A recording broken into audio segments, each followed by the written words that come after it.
Welcome to the Jewish World podcast, where we go in depth on the issues most affecting the Jewish people and the Jewish state. I'm your host, Alex Rifchin, and this podcast is brought to you by the Executive Council of Australian Jewry. Hello and welcome to the Jewish World podcast. This episode is a special one. We bring you just one guest in recognition that there is one global issue that takes primacy at the moment, and that is the devastating invasion of Ukraine. Since the war commenced on the 24th of February, more than 1,000 civilians are confirmed dead, and there are reports that thousands more may have been killed in the besieged city of Mariupol. More than 3.7 million people have fled the country. Many millions more have been internally displaced, and a major health crisis from malnutrition, disease, and a lack of clean water threatens the country.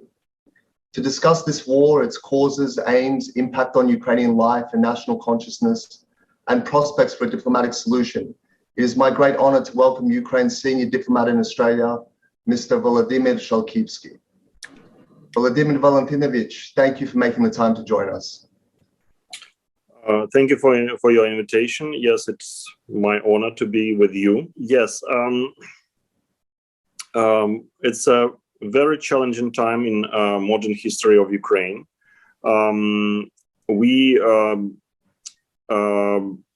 We were warned, we were told that the attack is possible, that some even told us that attack is imminent, but we did not expect it.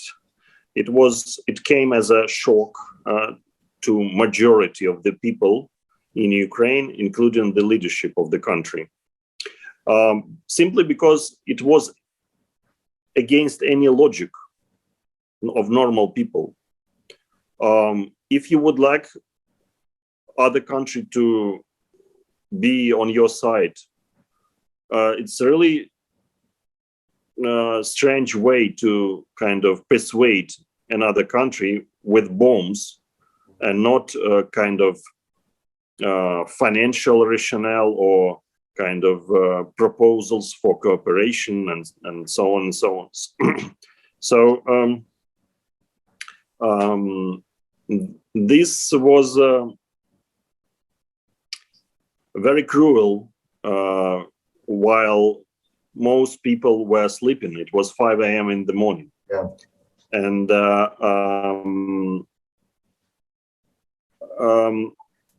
the most challenging time was maybe first 5 days when there was a panic on the ground, when many people, right now, it's the figures are already known that it's around 3.5 million already left the territory of our country, and around 7 million actually moved from the eastern and central part of our country to the western part, where it's more safe.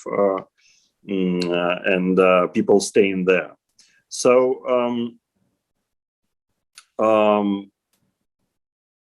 it came as a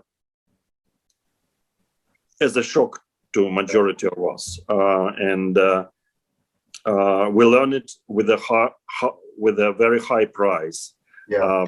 The price it's of the lives of innocent people, but. Well, there were many predictions, even from some European capitals, that while my colleagues approached some of the leadership, that with the request for help, the answer was that there is no reason to provide assistance to Ukraine because you will fall in 3 days. There will be another government that we will discuss kind of further that we would establish new dialogue with them. Yes, that was the position of some of the capitals. So Ukrainian military, Ukrainian people surprised everyone, including ourselves. We were surprised as well. There are many factors. First of all, there is already political nation inside Ukraine, free people who are determined to live in independent country, and those people are determined to fight for their freedom. And we have quite good military. We have already 8 years as a well, it was a slow pace fighting in Donbass, but it was active stage was during 2014-2015 with pro-Russian terrorists in Donbass. And we have, of course, all our military have real combat experience. We have around 400,000 people with combat experience that were decommissioned after serving in Donbass. So those people are actually formed the base for the territorial defense force that is right now more than 100,000 people that are joining our military to defend our country. And another point is that Russia itself, Kremlin itself, was not prepared for the full-scale war. Their intention was to top the government, to capture the Kyiv, and there was a kind of expectation from their side that the population will be at least neutral, or they will welcome kind of Russians as liberators. And it was a big surprise to them that actually people are ready to assist our Ukrainian military to defend our country, and some actually were ready to prepare Molotov cocktails themselves. It was a failure in terms of planning for Russian invasion. They still have huge problems with logistics. And they also it's appeared that the might of second largest army in the world is overestimated. That yes, there are, for example, 1,500 military jets on the papers, but they brought around 500 to the borders on the eve of the attack on the 24th of February. So out of these 500, our military were able to shoot down 120 during 1 month. So it's more than 20% during 1 month, and there are heavy losses among soldiers and officers that are already equal to some extent to the losses that Soviet Union experienced in Afghanistan for during 10 years. So it looks like it's in terms of figures, it's quite similar to what they have right now in Ukraine during 1 month. So they're not prepared. They were not prepared there, and they're not prepared now. Of course, they keep reinforcing their military. They send in new battalions from Far East, from Siberia, from those so-called peacekeeping forces in Georgia, Russian peacekeeping forces, I mean, even in Nagorno-Karabakh in Armenia. That they are short in terms of military professionals. They already kind of seriously considering, and they are sending actually those special military mercenaries like Wagner Group. So it's a big picture, and you of course, I don't want to repeat the reports that already extensively published in Western media everywhere. I can only say from the government point of view that there is no doubt from our side that we will prevail, that we will defend our country. It's just a matter of time and matter of casualties. Yes. Unfortunately, there are a number of cities where the humanitarian catastrophe is already in place. Yes. There are mass graves for civilians. I mean, first of all, Mariupol.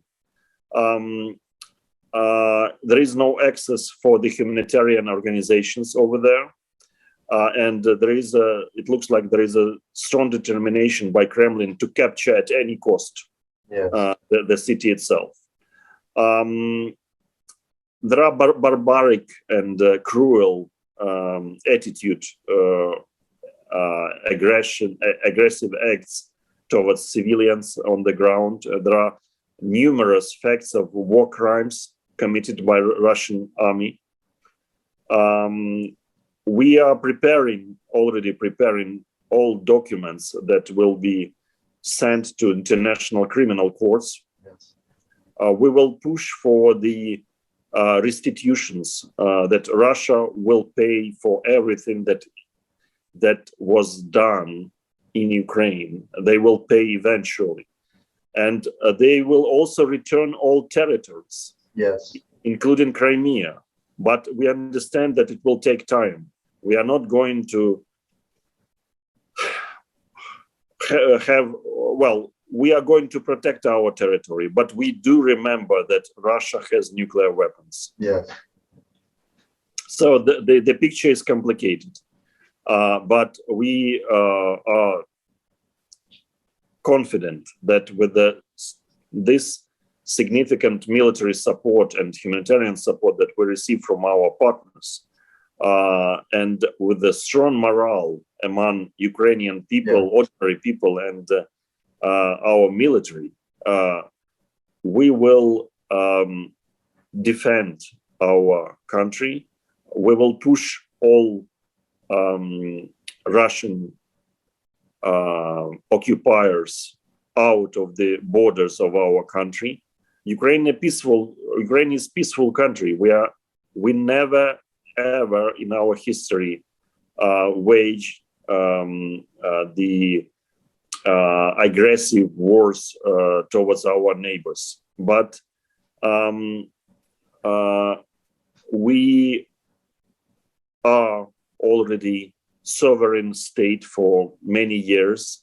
We are confident that we will win this battle and this war. So at this point, maybe I can stop, and in case there are some questions, we can discuss it further. Sure, thank you. I want to look at the motivations behind the invasion. Vladimir Putin has been clear that this war, from his perspective, is motivated by allegations of ethnic cleansing, of genocide of ethnic Russians in the Ukrainian regions of Luhansk and Donbass. He's spoken about Russian culture being erased and prohibited, and that this so-called special operation is to protect and liberate ethnic Russians. And there are, of course, close parallels in this rhetoric with that used to justify the annexation of Crimea in 2014 and Russia's war with Georgia over South Ossetia and Abkhazia in 2008. But when President Putin speaks at length, he seems to reveal other, deeper, even more sinister motives. He speaks of the illegitimacy of Ukraine as a state. He speaks of the great injustices he sees it of millions of ethnic Russians ending up outside the borders of the Russian Federation following the collapse of the Soviet Union in 1991. What, in your view, is really behind this war? What does Putin want?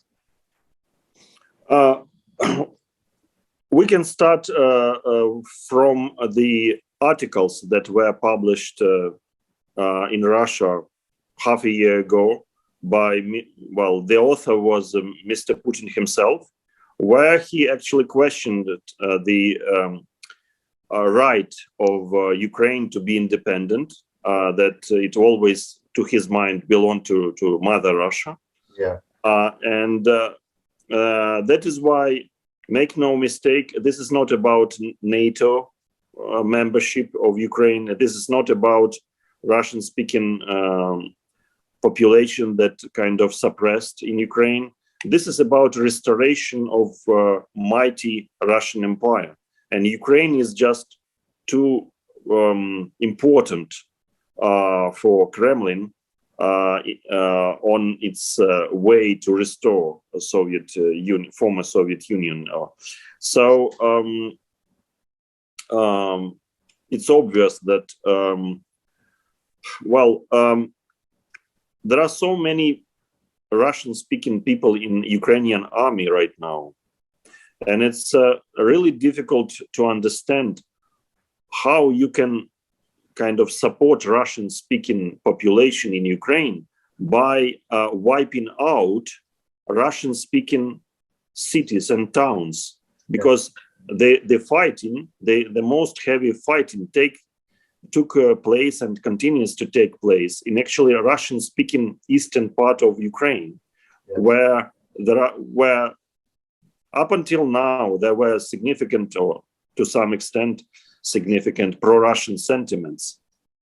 But Mr. Putin himself just kind of eradicated or erased any pro-Russian support inside Ukraine by destroying all majority of Russian-speaking cities, because central Ukraine and western Ukraine was always kind of critical towards Russia. Yeah. But eastern part of Ukraine was there was significant presence of Russian-speaking population. There was historical ties, Russian church.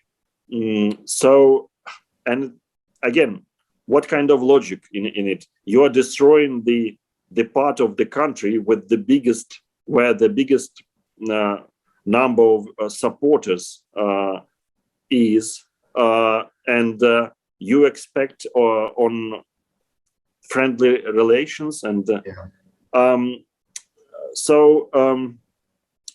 this is about Russian propaganda, Russian false narratives, and I believe under present circumstances already can understand how you should treat or analyze the messages coming from Kremlin. Yeah, and on that point of propaganda, another key message from the Kremlin is that this is about the denazification of Ukraine. And that propaganda seeks to flip the roles of the parties and recast Ukraine as the aggressor, even though it's being invaded, while depicting the Russian invasion as something like the heroic struggle of the Soviet Union against actual Nazism in 1941. And some Western observers, particularly those on the extreme left, seem to have accepted this narrative of liberation from Nazism. And they point to the inclusion of the Azov battalion in Ukraine's National Guard as evidence. I wanted to give you the opportunity to discuss this accusation and present the reality of Ukraine's government and its armed forces. It's really difficult to kind of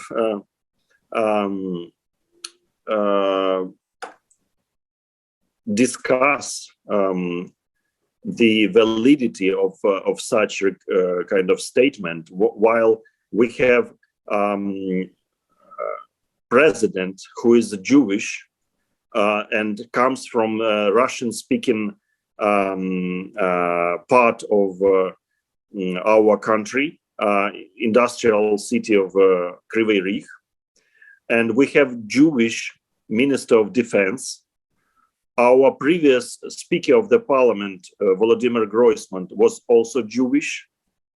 So it's a little bit controversial to my mind how you can describe this situation as a Nazi environment. With regard to Azov,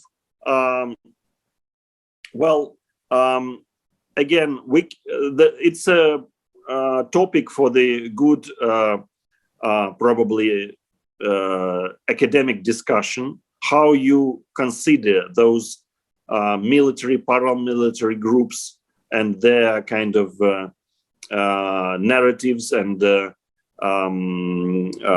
their statements,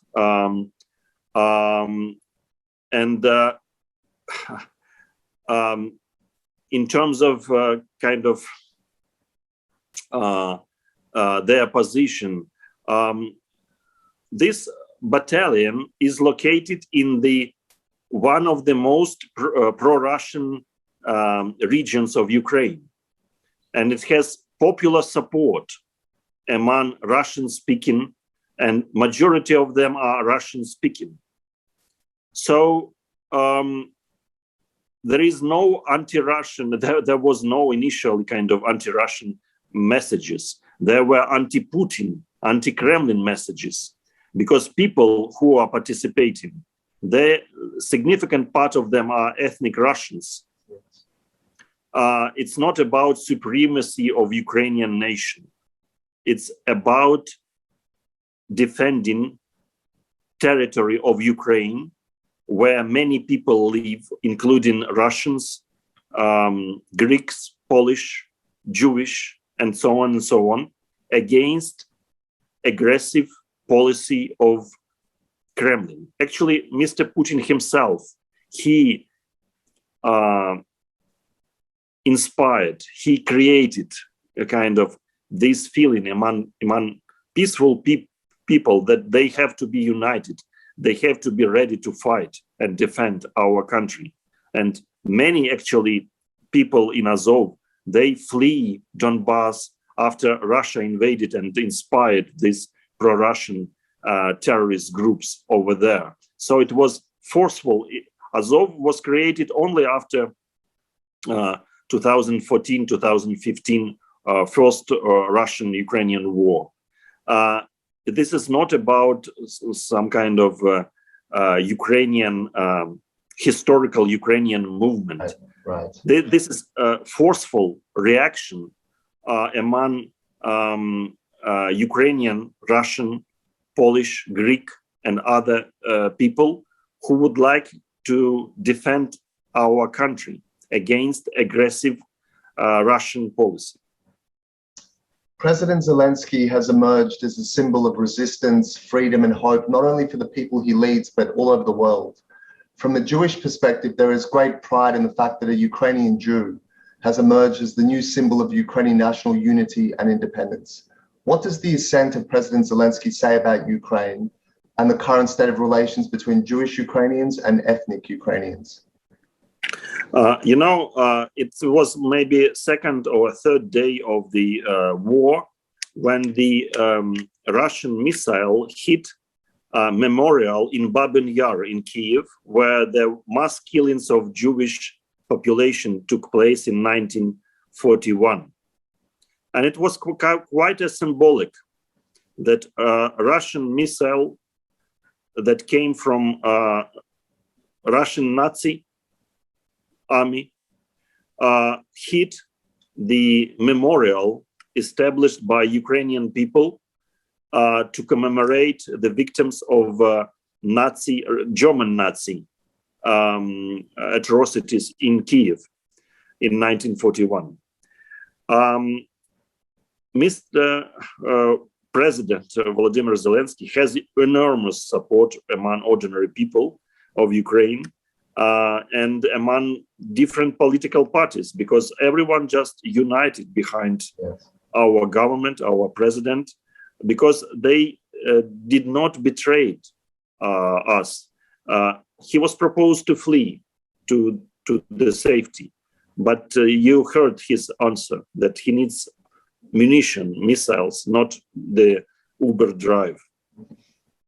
And this is something that ordinary people would like to hear from their leader, that he's going to stay with them until the very end. And this is something that earned him respect. Though even half a year ago, were very challenging times for him inside Ukraine, because of course, there were very high expectations when he came to power. And of course, it's really difficult to fulfill such high expectations. But right now, he has maybe 90% plus support inside Ukraine. And there is no doubt that he will remain in office for as long as he can, according to our constitution, and as long as he will be able to do it. But this situation proves that you don't have to jump into conclusions too early about people, because nobody expected from him such powerful leadership during such challenging times. Let me just thank you sincerely for your time, and I want to send best wishes to you and to the people of Ukraine on behalf of the Australian Jewish community and our President Gillian Siegel AO, and to personally convey my best wishes and hopes for strength and peace for the people of Ukraine. Thank you so much for your time. Thank you for inviting me. Thank you. And that concludes this episode of the Jewish World Podcast, brought to you by the Executive Council of Australian Jewry. Find us and subscribe on Spotify, iTunes, and Google Podcasts, and don't forget to share the episode through your social media.